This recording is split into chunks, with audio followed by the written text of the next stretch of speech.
Good evening, Johan. Here we are today, and these weeks have been very, very moved. And one thing that I would very much appreciate for our viewers, if you could just take us through the current dominant crisis on the world scene: Iran, Greece, Ukraine, ISIS, maybe? pardon me, ISIS? and ISIS, of course. And if you could take us through these conflicts, these conflict formations, and apply the peace formula so that people understand what that actually means. We are focused on equity, on harmony, on conciliation, on solution. We are focusing on four very positive things. And I'm then trying to say, go ahead on all four. It's a kind of agenda. So what would be very interesting now, of course, would be to have a look at Greece with the peace formula, because we've seen now, if I, pardon me?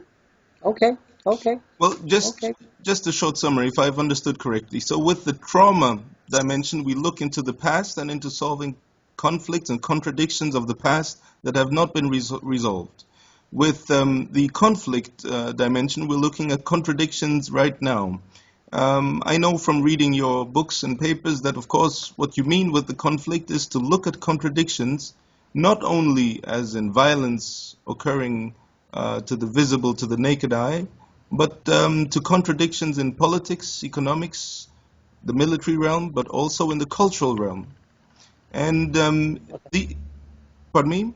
Yeah, exactly. Exactly. So these are things that are sort of underlying. Now, applied to Greece, how does it? What should we be looking at? What should we be focusing on if this is the approach to it? Well, Nako, this time I would start at another corner of the formula. I would start in the harmony. Can you point to it? Yes, this part. Right, I would start there. And that means understanding each other. And there is no harmony. And the lack of harmony is due to the major fault line in Europe from year 395, 1,600 years plus ago. And the fault line is between Catholic and Orthodox Christianity. Greece is Orthodox, so is Serbia, so is Russia.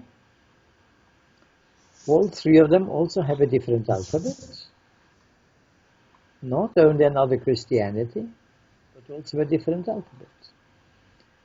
The Russian alphabet developed out of the Greek one by the two so-called apostles, Cyrillos and Methodus, hence Cyrillic.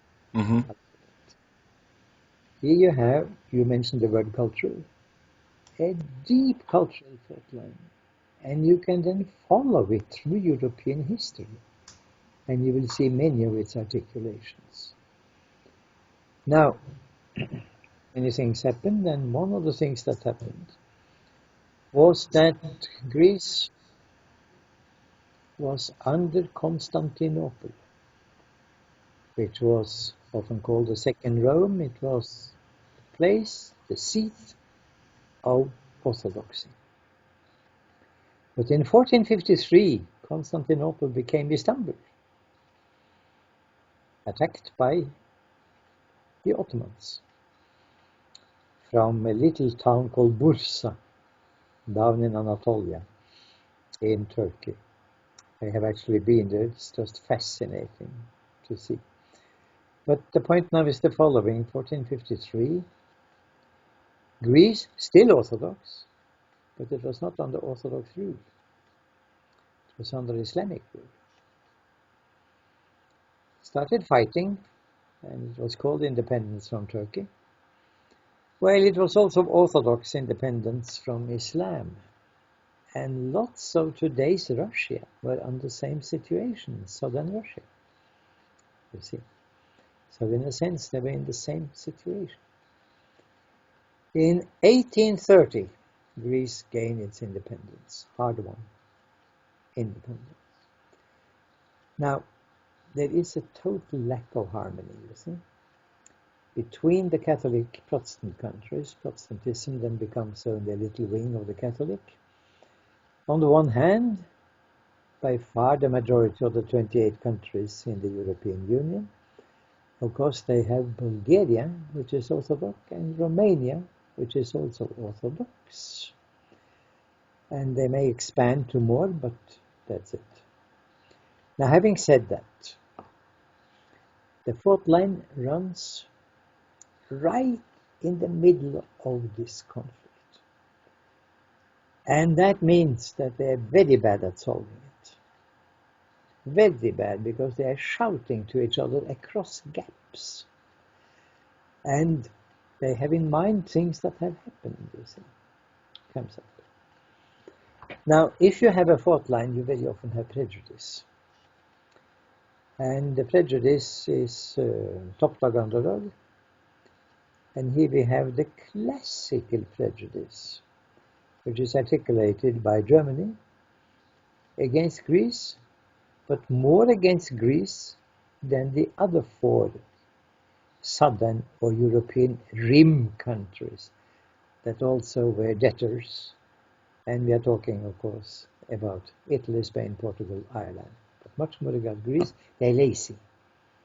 They're enjoying the good life. They don't work hard. They are profligate. In other words, whereas Germans are hardworking, energetic, and also, of course, respecting law and order, the Greeks are all the opposite.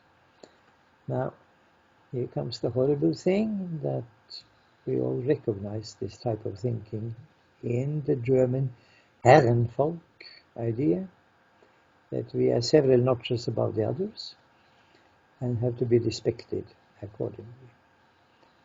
So there you have the finance minister, Schäuble, articulating exactly this. He should understand at least that he's entering a minefield, and that in Greece, what I have mentioned comes up all the time. What I sense in what you're saying now, of course, is I'm looking in my mind at the peace formula, and I'm seeing that from the harmony aspect of Greek culture and Greek, if you like, embeddedness in Orthodox culture, you're gradually moving to talk about conflict and some, if you like, tension between Greece and Germany in the past. Is that correct? I sense a little shift and more focus on conflicts. Yeah, but it's not my major focus. I mean, I pointed out the fault line. And you can then have a list of countless conflicts. And one of the most serious ones was in 1944-45. England went to war in Greece against communists that had been the major key of the resistance against fascism, Nazism in Greece. And in 1967, CIA installed a clearly Greek fascist group after a military coup, 1967. In other words, if you then point to trauma, you have traumas, you have conflicts of the past, you have a big, huge fault line. In other words, the basis for equity is practically speaking nil. So what you then have, instead of cooperating inside the European Union, you find Greece cheating, mobilizing and paying Goldman Sachs, I think 800 million euro, in order to fake some documents. I'll not go into the details of it. But the point about it is that they became members of the European Union on the basis of having fake documents, and then continued milking, literally speaking, the European Union by getting agricultural subsidies for non-existing farms. Now, this is the kind of thing you do when you are shouting to each other across fault lines. In other words, you can say that back from the European Union comes a very heavy way of dealing with Greece as a debtor country. They want to inflict pain, and they are inflicting pain and essentially avenging it. So what is then my approach? Well, my approach is to say the following. I don't think much will come out of the relationship in the short run between Greece and the Eurozone. Greece, turn to the others that you have related to. Turn to orthodoxy, that means Russia. And even if you were fighting Islam, maybe turn to your old contacts in Islamic countries. It's not only Turkey. The Ottoman Empire went far beyond that. Now, beyond both of them is also China. China uses Piraeus as its harbor for the economic entry to Europe. What could, and now I look at the formula, could you have a look at the fault lines? With Russia, there isn't any fault line really. As a matter of fact, they were both fighting the Ottoman Empire. There isn't any. With the Ottoman Empire, yes, fault line, long time ago, can be overcome. And if you are in a crisis, you can do what Russia and China did when they were in a crisis in the mid-1990s, encircled by United States, United Kingdom, bases all over the place, in a circle around them. They came together, decided to borrow the traumas of the past, bury the traumas of the past, and to solve the conflicts of the present, and to establish equitable relations. They still had misgivings about each other, prejudices, but they are gradually being built down. The result is the Shanghai Cooperation Organization. So I would then say Greece could look for something similar and get flows of oil and gas from Russia. They could get 2 million, 3 million tourists on top of the Piraeus deal from China, well endowed, filling the tourist capacity, endowing it with liquidity.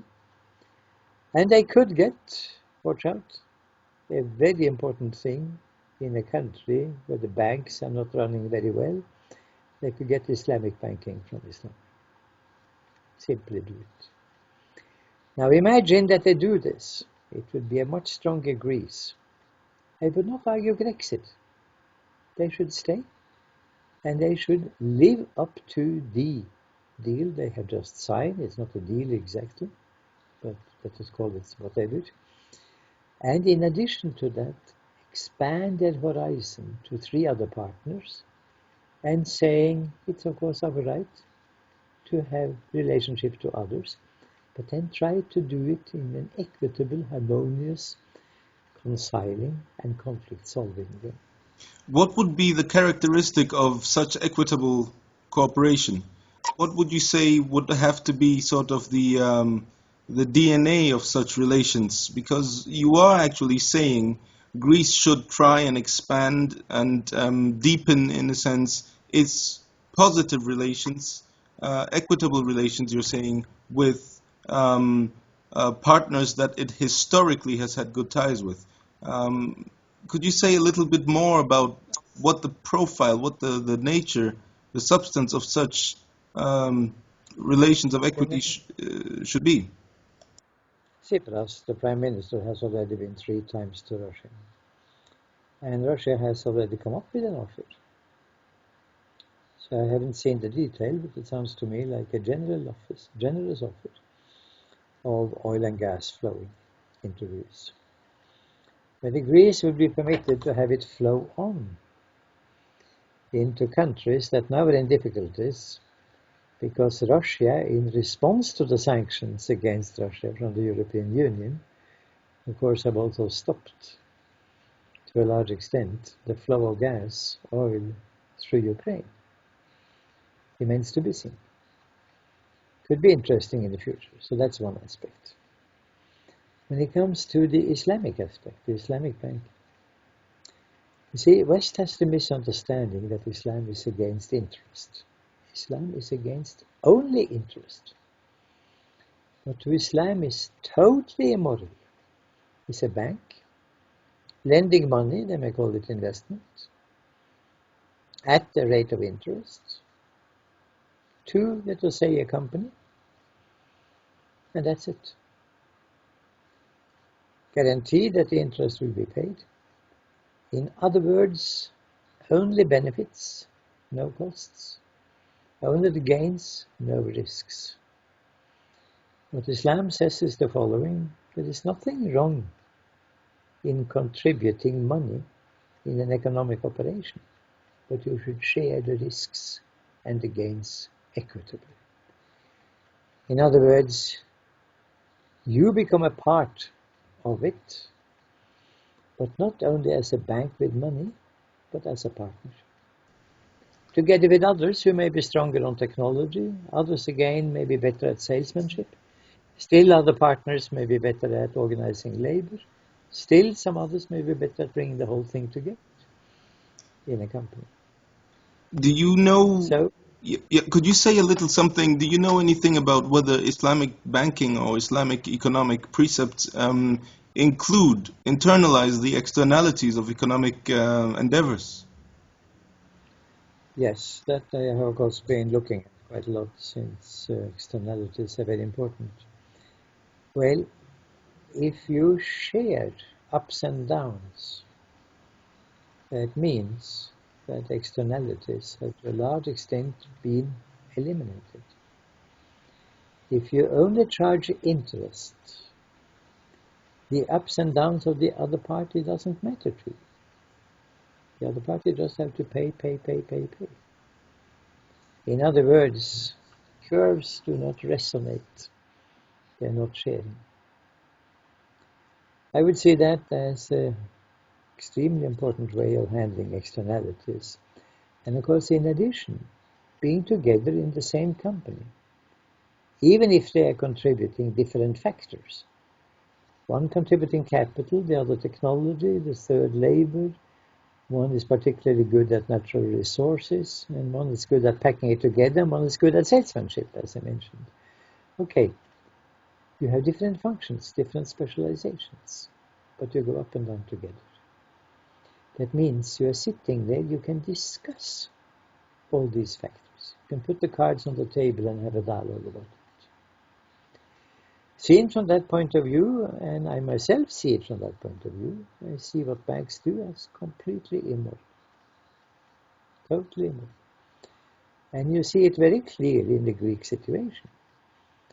There it's even worse, because the debts that Greece has contracted mainly benefited the well-to-do, the rich, and the banks.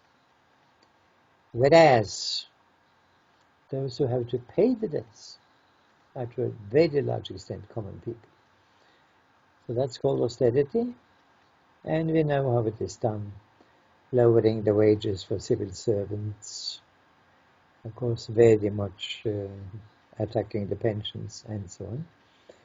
Now, as a net result, the buying power, the acquisitive power of the bottom 70, 80, 90% of the Greek people, going down and down and down. They buy less in their shops, they buy less things everywhere, and the Greek economy is just spiraling downwards. You can say the only way you can understand that stupidity is by saying Schäuble is totally rational. He wants to punish them as punishment. But that is, mildly speaking, not very nice, and it will hit back in various ways. This understanding that I am now advocating is now becoming more and more common. There is, of course, there is this hashtag, this is a coup, that is trending on Twitter and that is trending on the internet, that basically the perception of large sections of society is that this is actually sort of anti-democratic to the core and undermining democratic sort of self-reliance of the Greek. Let us say one thing about that. Imagine you have a family contracting a debt, which happens millions, zillions of times. And they could have a vote saying that the clear majority is against paying this debt. Now, I don't think you can get out of a debt that way. I don't think so. I mean, you have, after all, signed a contract. And under the rule of law, it is binding. But to push the debt on by putting your children, 5 years old, to work in the coal mines is not the way to do it. Two wrongs don't make a right. Precisely. That's exactly it. So that's a little bit rhetorically put, I think is important. Now, I think that what will happen now in Greece, my prognosis is civil war in Greece. That the population, the clear majority, almost 2/3, voting oxy, the Greek word that is now all over the world, voting no, they will not stand for more austerity. And they will probably try to take the matter in their own hand and can become very ugly. It's to avert some of that, which I don't believe in, violent, that they recommend, that Greece opens the horizon to those other three rather big partners and become major partners with them. Let us just remember that the Greece part of the Eurozone economy is only 2%. It's quite low. Johan, what you've just said is extremely important to my ears, because what you're pointing at is, if the conflicts currently extant between Greece and the Eurozone that have, in a sense, culminated in this issue, in this very financial economic discourse of austerity, yes or no, of bailouts, yes or no, of continuation, if you like, of the program of the Eurozone, yes or no. If this conflict isn't solved after the expression of the Greek population of what they want, the conflict may escalate, leading to... So this is basically the negative backdrop against which we should seriously consider whether Greece shouldn't try and expand in the multipolar direction. Connect with China, connect with Turkey, connect with Russia. That's what I'm advocating. And in doing so, getting more income. But that doesn't mean that the other part of the more or less agreement with the Eurozone, namely debt relief, expanding the debt in time, expanding the time horizon, should not be immediately approached. And here comes, of course, to the rescue of Greece to a large extent, not the Eurozone, but the IMF. Yeah. And the IMF has said, again and again, confirmed their statement that the debt is not sustainable. In other words, meaning just simply the following: the more you insist on the Greeks paying the interest and down payment on the debt, servicing the debt, to use that term, the less capable will the Greeks be of doing it. Because the way it is done is of such a kind that it destroys the Greek economy.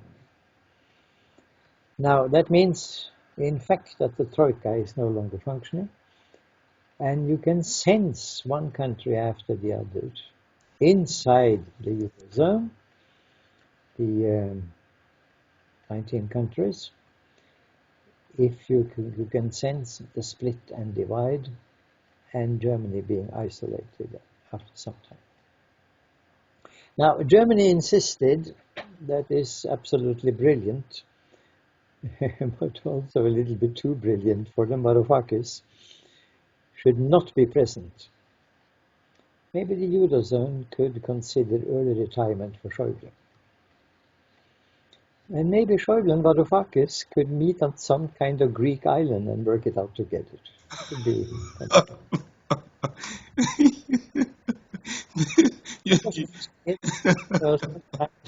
times there is a personal factor. I admire Varoufakis very much as a professor, but I'm not quite sure that he plays the game you play diplomatically as a politician.